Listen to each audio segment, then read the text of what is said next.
Monday night marked the second GOP primary debate in just 5 days. First ever Tea Party Republican presidential debate. And I gotta say, I love the way these guys throw a debate. This wasn't your typical snooze fest.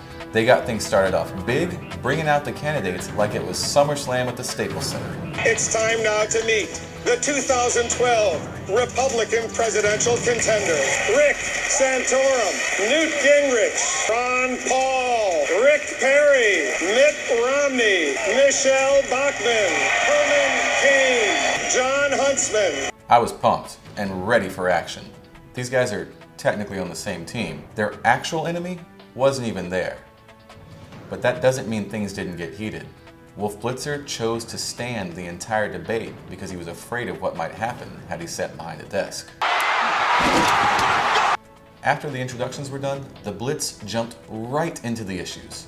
And by issues, I mean a summer camp style icebreaker game where everyone went around reintroducing themselves again. It's time for the candidates to introduce themselves. Here's an example of what I have in mind. I'm Wolf Blitzer, and I'm usually in the Situation Room. Blitzer then tossed a koosh ball to every candidate as they went around saying their name, what they did last summer, and their favorite kind of M&M. Eventually, though, the debate got underway.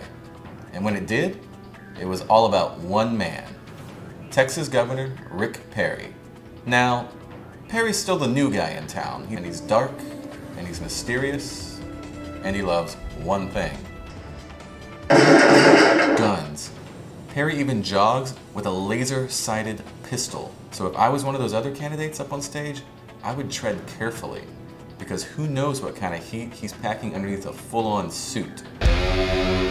But regardless, almost all the other candidates on stage instantly aimed their sights for Perry and fired. Do you still believe that Social Security should be ended as a federal program, as you did 6 months ago when your book came out, and return to the states? Or do you want to retreat for that? For Rick to say that you can't secure the border, I think is pretty much a treasonous comment. I believe your policy is wrong. The governor's former chief of staff was the chief lobbyist for this drug company. The drug company gave thousands of dollars in political donations to the governor, and this is just flat out wrong. Perry's from Texas. He can handle a few bullets. The company was Merck, and it was a $5,000 contribution that I had received from them. I raised about $30 million. And if you're saying that I can be bought for $5,000, I'm offended. Bam! He can't be bought for only $5,000. You gotta add a little cream to the coffee.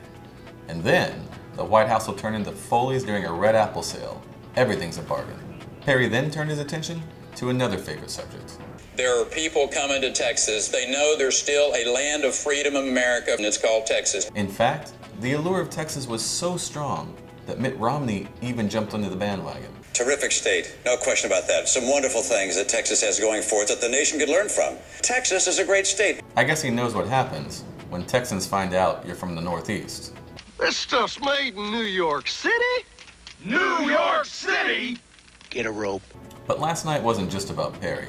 Michelle Bachmann, largely ignored in the last debate, used the night to bounce back with some odd metaphors. I'm a person that's had feet in the private sector and a foot in the federal government. So, 2 feet in the private sector, 1 in government. I think that's 3 feet.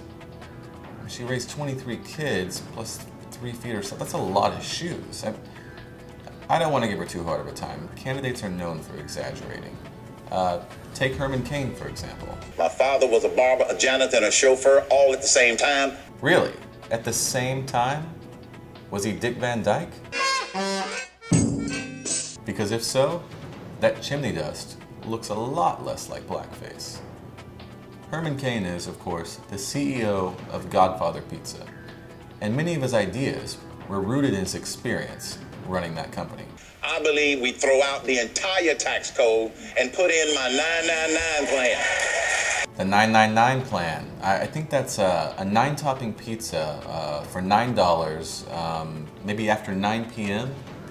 Now, one of my favorite parts of the debate was when CNN actually took questions from people via their Twitter accounts. What are the candidates doing to attract the Latino voters? Great question. But to be honest, I thought their response was a little patronizing. You attract Latino voters by talking about the importance of immigration in this country. As the debate wore on, the focus shifted from immigration to healthcare. Let me ask you this hypothetical question. A healthy 30-year-old young man has a good job, makes a good living, but decides, you know what, I'm not going to spend $200 or $300 a month for health insurance because I'm healthy, I don't need it. But, you know, something terrible happens, all of a sudden he needs it. Who's going to pay for if he goes into a coma, for example? Who pays for that? What he should do is whatever he wants to do and assume responsibility for himself. Are you saying the society should just let him die? Now, as Ron Paul begins to answer that question, listen to the reaction from the crowd. Are you saying the society should just let him die? No. Those were people literally cheering for the death of this guy. Cheering like they just found out Chick-fil-A was going to be open on Sundays. Now, I know this is just a hypothetical situation and this guy's not real, but shouldn't we still have respect for hypothetical life? I personally know I got pretty emotional and up when Newt Gingrich's wife died. That's the thing about the Tea Party. They're not only pro-life, they're pro-death too. Take the last debate, for example. Rick Perry almost got a standing ovation when his record for executions was mentioned. Your state has executed 234 death row inmates, more than any other governor in modern times. Have you... So if you're going to win the Republican nomination in 2012, it's not so important to look like a family man or a family woman anymore.